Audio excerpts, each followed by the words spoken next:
बिस्मिल्लाहिर्रहमानिर्रहीम। अस्सलाम वालेकुम वरहमतुल्लाह। और उर्दू टीवी में आपको खुश आमदीद कहता हूँ। वज़ारत दाखिला की जानिब से एक अहम बयान जारी किया गया है, जिसमें गैर मुल्की जो इकामा होल्डर मकतब अमल की खिलाफ वर्जी और दीगर खिलाफ वर्जियों में जिनको गिरफ्तार किया गया, उनकी तफसीलात इस वीडियो में आपके साथ शेयर करूँगा। 23 सफ़र 1443 से लेकर 29 सफ़र 1443 तक 16,151 गैर मुल्कियों को गिरफ्तार किया गया, जिनमें 6,970 इकामा की खिलाफ वर्जी करते हुए गिरफ्तार हुए, 7,193 सऊदी अरेबिया की सरहदों की खिलाफ वर्जी करते हुए पकड़े गए और 1,988 मकतब अमल की खिलाफ वर्जी करते हुए गिरफ्तार हुए और 221 ऐसे अफराद थे जिन्होंने सऊदी अरेबिया की हद में दाखिल होने की कोशिश की, तो उनको गिरफ्तार किया गया। इनमें 16,151 जो लोग पकड़े गए, इनमें 44% यमनियों को पकड़ा गया है, 54% इथोपियन थे उनको पकड़ा गया है,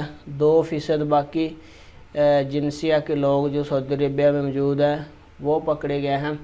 तो फ्रेंड, ये एक हफ़्ते की वज़ारत दाखिला की अहम अपडेट थी जो गैर मुल्की गिरफ़्तार हुए, जिनकी तफसीलात आपके साथ शेयर की। अल्लाह पाक सऊदी अरेबिया में जितने भी गैर मुल्की मौजूद हैं उनकी हिफाजत फरमाए। अपना बहुत सारा ख्याल रखिएगा। अस्सलाम वालेकुम वरहमतुल्लाह।